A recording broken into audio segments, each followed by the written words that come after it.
guys, Drew from Law Guitars. I'm here with Scott Holiday, who is in Amsterdam. The band's touring and supporting their new record. How you doing, Scott? Very good. How you doing, man? Good, man. How's the tour been so far? Amazing. A lot more than we could have even imagined. I think at this point, we did a support tour through the U.S. with Evanescence. The whole tour sold out. It was theaters. It was really good. We were welcomed really nicely by the crowd. And then went into Canada, did some of our own solo shows that went really, really well. And then came over to the UK. We had 5 shows in the UK that were all sold out. So what can I say? Every night I get to show up and the place is teeming with people, packed. And You guys were in France last night, right? No, we were in, night before last we were in Belgium. And then France right before that. Very, very cool. So what kind of gear do you have on the road with you for this tour? Well, normally I've been using Reeves amps, but the first time we came across the pond last summer, I started using orange amps, and now I'm using those. I use a couple Thunderbird 50s or 200s, depending on what they get me. And I use a 212 and a 412. I take my 2 Firebirds out, one is a 65 non-reverse, and I have a 99 custom shop historic thing that is really nice. It's a reverse Pelham Blue 7. I also take out my 62 Fender Jazzmaster with some Lawler P90s. I should mention that my birds also have Tom Short mini humps in it.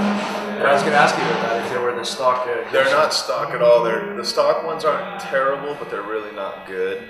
So I have a buddy where I live in California named Tom Short. He does a great job. His pickups are amazing, so both my birds have those in them. So I just take the 3 guitars, and then I got a bunch of robots on the floor too, a bunch of goodies. What exact goodies on the floor are you running? I'm trying to remember. I've got a Dunlop CAE wah pedal, KR Mega Vibe, ZVEX Fuzz Pro, Keeley Time Machine Boost, Analog Man King of Tone, Destination Rotation by Option 5, the Line 6 DL4 that's been modded by Keeley, really great pedal. Demeter Tremulator, almost there. Of course, one of my favorite pedals on there is a Basic Audio Gnarly Fuzz, but by John Lyons, Basic Audio, great pedal. MXR Carbon Copy. Sounds like a lot of robots when I'm saying it back, doesn't it? It does. It does sound like a lot of robots. I don't turn too many on at a time. I've just got flavors. You know what I mean? Yeah, cool. Oh, you were asking about the duration of the record. The time period that it took to record this record. Yeah, it was actually very short. It was like 20 days, like inside of 3 weeks that we did it. But I think more interestingly for us is that we had no songs when we went in. We actually just kind of came off of a 4-week tour or something and decided to go in without songs. And there was an idea behind it. The idea being that too much rock and roll nowadays has become like watered down and overworked and overproduced and just overwritten and everything just overanalyzed, and nothing about rock and roll was ever that way. The best rock and roll is quite the opposite. It's immediate, it's visceral, it's got a fighting nature, it's loose, So I decided before the tour, why write? I have a bunch of ideas, but if I give them to you guys, you'll fester and think about it, we'll create sections, and we could make a prog record by accident. Let's not do that. So we wrote a song a day, and it took us just about 20 days to do it. That's awesome, man. And you know what? You totally hear it, and I'm sure that is what brings everybody to you guys. The rawness of the recording is just, I think there's probably some attraction, hopefully, to that. Totally, man. There's so much saturated stuff out there on the market. It's nice to hear refreshing, raw, visceral. Yeah, not too long ago, like maybe about a year ago or less, like 8 months ago, the top 100 in the UK, or I think all through Europe, there was not a single rock band on the chart. And we had to do some press about it, like, with this rock and roll band, what do you have to say about no rock and roll on the charts? And the first thing I thought was, I don't really know, there's just must not be getting paid the right way. So I guess we better work our hardest to make it the right way, you know. So that's what we thought about on the way home from this tour preceding the album. Do you find your biggest initial responses coming from Europe, UK? Well, our label's based in the UK, and we've had a bigger push with that business over there. You know, we're on radio, we've done TV, we've done a bunch of different things over there, lots of magazines, lots of press. So I think Canada and Europe are like our biggest markets. We do okay in the States, but our push hasn't been made there as hard. We do fine, but yeah, there's a little bit more going on over here. Dates are selling out. Almost this whole tour is looking like it's going to sell out. Yeah, I overheard you before and how excited you were about. Fantastic. Yeah, every night I kind of am waiting to play. They're telling me it's sold out. I'm hearing them, but I'm just still thinking, are we really going to come? So every night I kind of peek out right before the show starts. I'm like, wow, all right. It is actually shoulder to shoulder. It's like, you know. And I can tell that the energy's been great because I mean I've checked out some of the photos and the uploads and stuff, Yeah. and it's like the response has been amazing. Back to the studio. What gear did you bring into the studio to record the record? I brought my Reeves amps, which we were talking about earlier. I have two custom 30s, which are kind of a take on a high-watt custom 50 and a JTM 45 Marshall. Kind of a cross breed of that amp. I had those in there, but I mainly used what we had around. My producer Dave Cobb has an extensive vintage collection of great amps, so we used a lot of tweed, Fender old tweeds, blackface amps.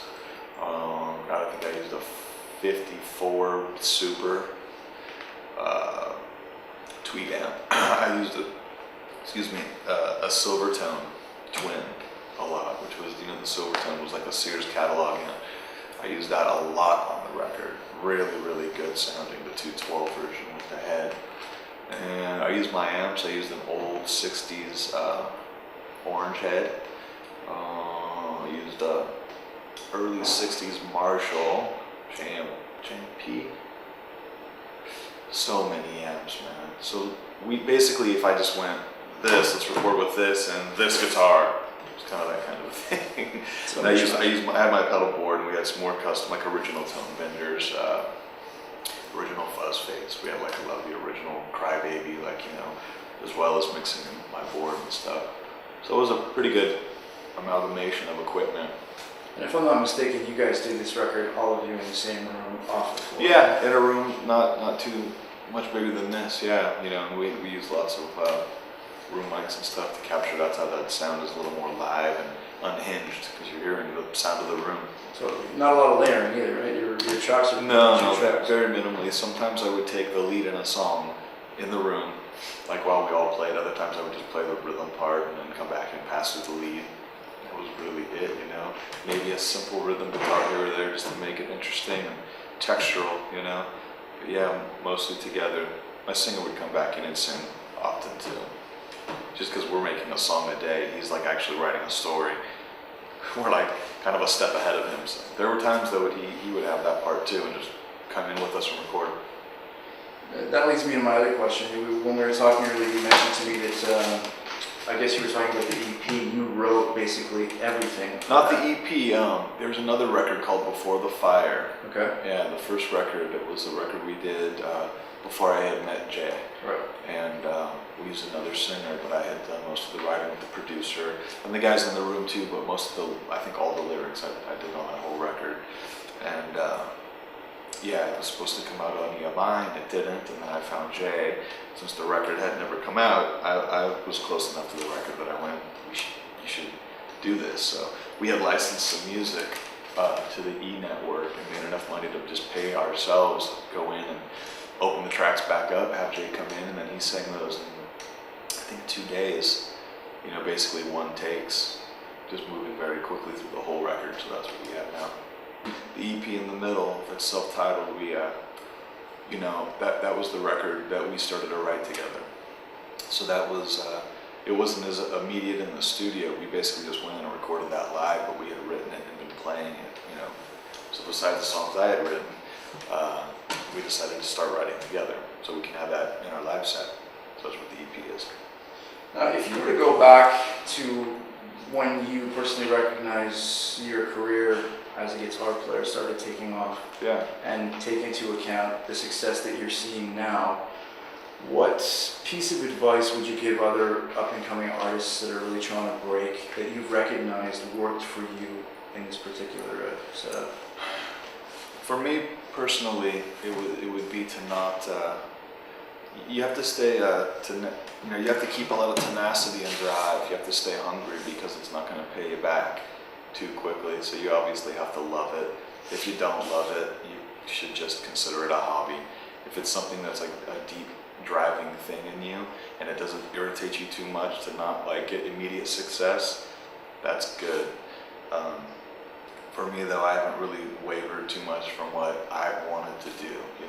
There was a point where I used to take auditions and the guys in LA would call me, come do this and come do that, but really I just drew a line and said, I don't want to play for somebody else. Then there's guys that want to do that, so that's cool, that's a whole other thing, but for my own career it was more just do how I want to do it as true and honest and no bullshit as possible, and just stay the line, stay the course, you know what I mean?